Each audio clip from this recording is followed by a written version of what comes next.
पहले कभी ना खाई होगी ऐसी बिरयानी जिसे कहते हैं हम शाही मटकी बिरयानी, जिसे बनाया गया है प्यार से, उसे कहा जाएगा बड़ी शान से। अब से सिर्फ बिरयानी नहीं, शाही मटकी दम बिरयानी, जिसे गर्म करके नहीं गर्म बना के खिलाते हैं मेरे भाई। जिस मटकी में होगी बिरयानी तैयार, उसी मटकी में दिया जाएगा यार ऑथेंटिक टेस्ट के साथ। तो आइए अपनों के साथ और मजा लीजिए शाही मटकी बिरयानी के साथ साथ खासकर फैमिली के लिए होगा सेपरेट इंतजाम।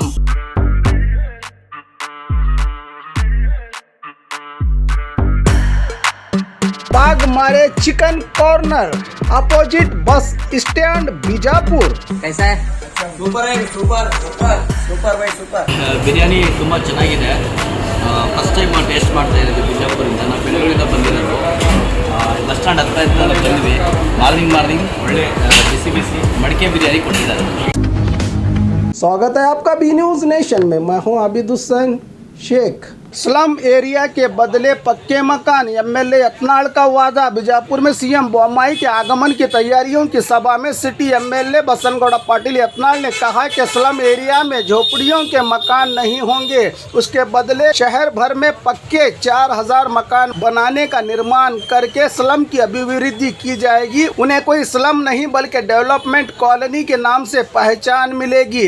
मैं अपने निजी खर्च से गरीबी रेखा के नीचे रहे सभी को 50,000 की मदद करने की योजना बनाया हूं। इसके लिए हमारे कार्यकर्ता गली मोहल्लों में जाकर गरीबी की रेखा से नीचे जी रहे लोगों की खोज करके 50,000 की मदद करेंगे, कहा सिटी एमएलए यत्नाल ने। ये सच में वादा पूरा करेंगे या अपने वोटरों को लुभाने के लिए बयान दिया है, ये तो आने वाला समय ही बताएगा।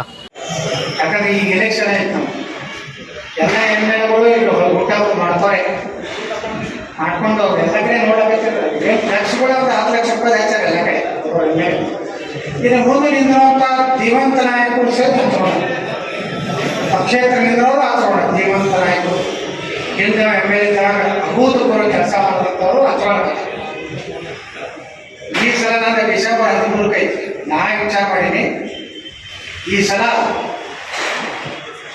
100 ಬಡವರು ಯಾರು ನೀವೆಲ್ಲ ಓಣ್ಯಾಗ ನಿಮ್ಮ ವಾರ್ಡ್ನಾಗ ಎಲ್ಲಿ ಸ್ಲಮ್ ಅದಾವು ಅಲ್ಲಿ ನೀವೇ ಅಡ್ಡಾಡಿ, ಸಮಾಜದ ಹಿರಿಯರು ಅಡ್ಡಾಡ್ರಿ, ನಮ್ಮ ಕಾರ್ಯಕರ್ತರು ಅಡ್ಡಾಡ್ರಿ. ಯಾರಿಗೂ ಸಾಧ್ಯನೇ ಇಲ್ಲಪ್ಪ ಈ ಮನೆ ಮಾಡ್ಕೊಳಕ. ಏನು ಬಡವರು ಅದಾರ ಇವರಿಗೆ ನಾವು ರೊಕ್ಕ ತುಂಬಕ್ಕೆ ಆಗುವುದಿಲ್ಲ ಅಂತ ನಿರ್ಗತಿಕರದ ಅಂಥವ್ರು ಎಲ್ಲ ಓಣ್ಯಾಗ ನೀವು ಲಿಸ್ಟ್ ಮಾಡ್ಕೊಂಡು ಬರ್ರಿ. ಈ ಸಲ ಅಂತ ಕುಟುಂಬದವರಿಗೆ ಒಂದೊಂದು ಕುಟುಂಬಕ್ಕೆ 50,000 ರೂಪಾಯಿನ ನಾನು ವೈಯಕ್ತಿಕವಾಗಿ ಕೊಡ್ಬೇಕಾಗ್ತದೆ. ನೀವು ನಿಮ್ಮ ಸಮಾಜ, ನೀವು ಕಾರ್ಯಕರ್ತರು, ನೀವು ಅವ್ರು ಆಯ್ತು ಅಂತ ಬಡವ್ರಿಗೆ ಹುಡುಕ್ರಿ. ನೀವೇ ನಿಮ್ದು ಹೆಸರು ಬರ್ಕೊಂಡು ಬರಬೇಡ. ಮತ್ತೆ ಒಂದು 100 ಮಂದಿಗೆ ಕೊಡು, 100 ಮಂದಿ ಅಂತ ಬಡವ್ರು ಕೊಟ್ಟಿವಂದ್ರ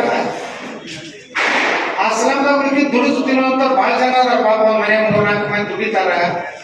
ಅವ್ರಿಗೇನು ಭಾಳ ಅವ್ರಿಗೆ ನಾವು ಸಿದ್ಧಿಸಿದ್ರಿಂದ ಅವ್ರಿಗೆ ಸಾಲ ಕೊಡ್ಲಕೈತಿ. ಈಗ 1,200 ರೂಪಾಯಿ ಬಡ್ಡಿ ಗಂಟ ಕೂಡಿಸಿ ಸೇರಿ ಕೊಡಂಗನ್ನು ವ್ಯವಸ್ಥೆ ಒಂದು 10 ವರ್ಷ ತನಕ ತುಂಬಂಗೆ ವ್ಯವಸ್ಥೆ ಮಾಡೀವಿ. ಹೊಟ್ಟೆ ತುಂಬಲಾಕ ಆಗಲಾರ್ದಂತ ನೀವೆಲ್ಲ ಏನಿದೆ ಕಾರ್ಪೊರೇಷನ್ ನಿಂದಿರ್ಬೇಕು. ನಾವು ಯಾರ್ಯಾರಿದ್ದೀರಿ ನಿಮ್ಮ ಕೆಲಸ ಬಡವರು ಓಣ್ಯಾಗ ಜನರ ಮಧ್ಯದಾಗ. ಈಗಂತೂ ಕೆಲಸಗಳು ಇನ್ನು 9 ಮುಗಿದ ಮ್ಯಾಗ ಮತ್ತೆ ಓಣ್ಯಾಗ ಮತ್ತೆ ಭೂಮಿ ಪೂಜೆ ಮಾಡ್ತಿರ್ತೀವಿ. ಅವಾಗ ಬಂದಾಗ ಈ ಸಲ ನಾವು ವಿಚಾರ ಮಾಡಿ ಮುಂದಿರೋ ತಿಂಗಳ ಮುಗಿದಾಗ 1 ವಾರ ಎಲ್ಲರೂ ಕೂಡಿ ಸ್ಲಮ್ದಾಗ ಮನೆ ಆಗ್ಯಾವ. 4,000 ಮನೆ ಹಂಚ್ಬೇಕಲ್ಲ, ಹೆಂಗೆ ಹಂಚಿದ್ ಹೇಳ್ರಿ.